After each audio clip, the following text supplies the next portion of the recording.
want you to make the case.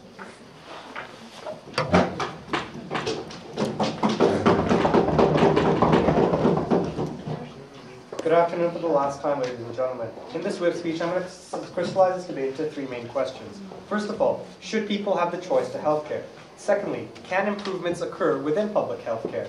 And finally, when is harm caused, in a private system or public system? And I'll be getting to each one of those questions in turn. The first question, should people have the choice to healthcare? And in this we see a huge flaw in the proposition's logic. They bring up this idea that healthcare is an equal right. This in itself, ladies and gentlemen, isn't true because not everyone has the same health needs. The fact is, ladies and gentlemen, if a wealthy person, or any person for that matter in a country, needs fast treatment, which the public system can't afford, we would say that they retain the fundamental right to use their wealth to ensure that they get the quick treatment they need within the private system. So, yes?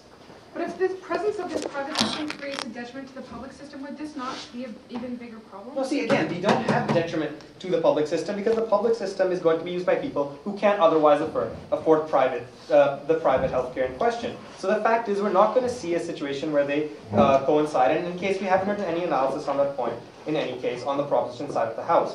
They bring forth this idea that everyone should have the same healthcare, but what we miss, ladies and gentlemen, from especially the first half of the House, was any analysis as to why this should be the case. They just asserted everyone should have the same healthcare. They never really told you why it's important to level out this playing field. The fact is, ladies and gentlemen, because not everyone has the same medical needs, because there are cases when fast treatment would be desirable to these people, we feel there is no justification for taking away this key right, their right to choose their own healthcare. The second key question in this debate is, can improvements occur within the public healthcare system? And in this we really heard some illogical points from the proposition. They said, yes, changes can occur, but they'll occur from pressure within the system. Which ignores the fact, firstly, there is no competition to create pressure, but even if you did accept the existence of this pressure from the doctors to change the system, try and get a hold of this logic.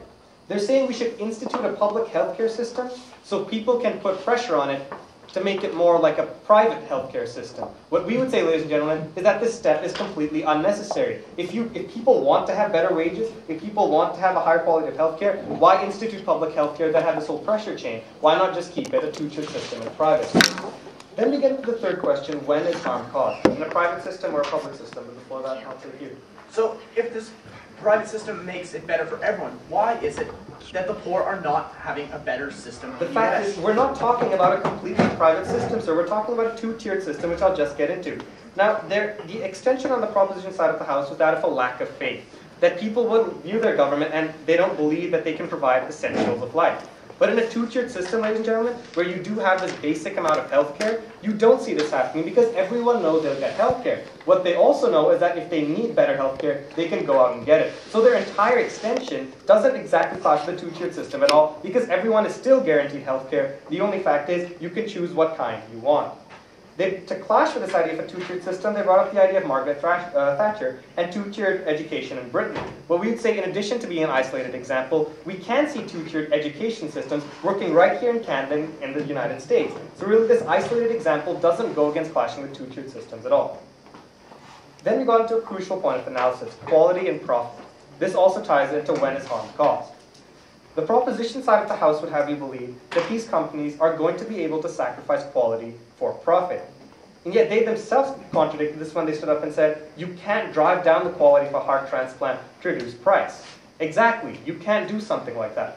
Really, the simple piece of analysis to clash with that is, you can't sacrifice quality for profit when your profit is directly linked to the quality of your product. It's simply illogical to say that corporations could do this. And that's why we believe, ladies and gentlemen, that this whole analysis on quality being sacrificed is irrelevant.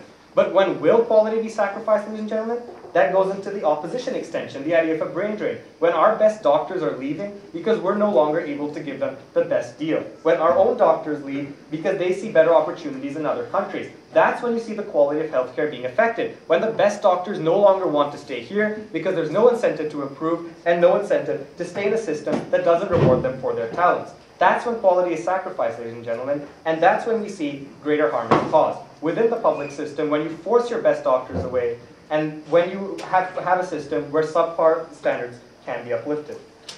So what have we shown you on the opposition side of the House? We've shown you that yes, people should have the fundamental choice to healthcare because not everyone has the same medical needs. We showed you no improvements will not occur within the public healthcare system, and even if they do, they're irrelevant. And thirdly, greater harm is caused within a public system because of the brain drain we see, and because quality will not be sacrificed for profit. And it's for that reason we beg to oppose. Thank you.